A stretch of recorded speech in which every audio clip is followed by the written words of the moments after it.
Remember which ones I've told down here before, but I always like to tell the one about when I was a kid going to school. I actually did go to a 2-room schoolhouse that had 3 grades in one room and 4 in the other. And that building still stands out at the end of my road up there.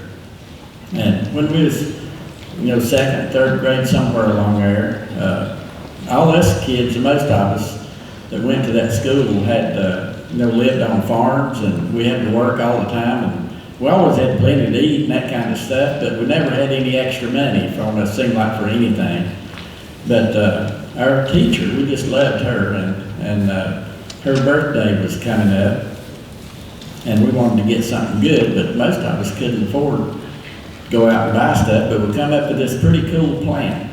There was about 3 or 4 of those kids, from a nearby town that had, a business of some kind, where those kids' parents had a business, and we selected 3 of those to see if they would bring a teacher in a present and act like it was from all of us. And they went for that just fine, and that was a good deal. And so the first one we'd selected, parents owned the local grocery store or supermarket like thing downtown. And when they brought that present in for the teacher, she opened it up, and sure enough, it was full of fruits and vegetables and stuff like that.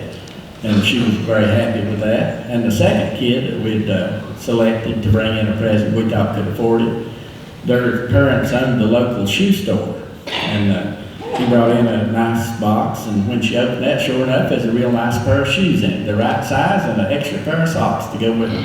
So that was way cool. That third little girl that we had picked to bring in a present, we thought her parents could afford something pretty good because they owned the local liquor store. We knew they did okay. And when she brought that box in, it was a pretty good sized little box, and the teacher picked it up to look at it. And when she tilted it up a little bit, something started leaking out the end of it. And it leaked all over her hand there. Took a little lick and smelled and said, "Is that wine?" The little girl said, "No." And she looked a little closer, turned it up, and it leaked even worse all over her hand and wrist. She took another lick and smelled and said, is that champagne?" The little girl said, "No." Said, "It's a puppy."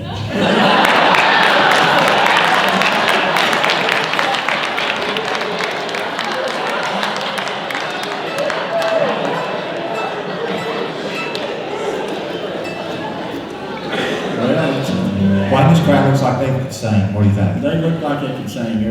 I think everybody I've met down here has been a talented musician, and I've had a good time talking to folks, and we talk about our guitars and the way I do it and the way I taught most of these other guys to do it. People are asking, how in the world do you make those guitars? I've been doing it for 50-some years.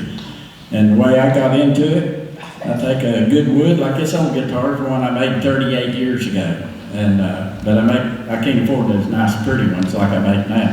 But I told these guys, you got to get a good sharp pocket knife that you can carve and cut with, and good wood, mahogany in this case, and rosewood sometimes.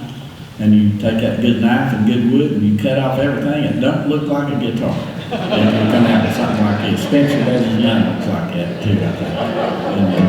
Anyway, Gerald says you all look like you can sing. And one of my favorite deals that every time I play in a town that's got a ball team, I try to go to a game. I love to go to baseball games. If you've been to one, when you stay there 7.5 innings, you've probably heard this tune before. And it just tickled me to death if y'all would sing it with us. And like do it two rounds. Just do the same thing, because it usually gets louder and better the second time.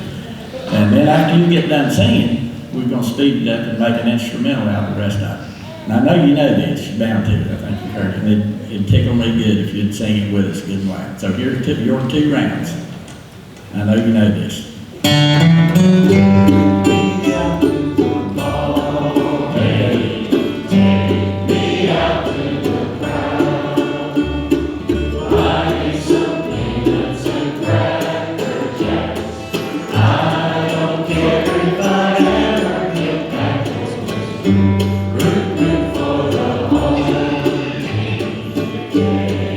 It's a shame.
Thank you.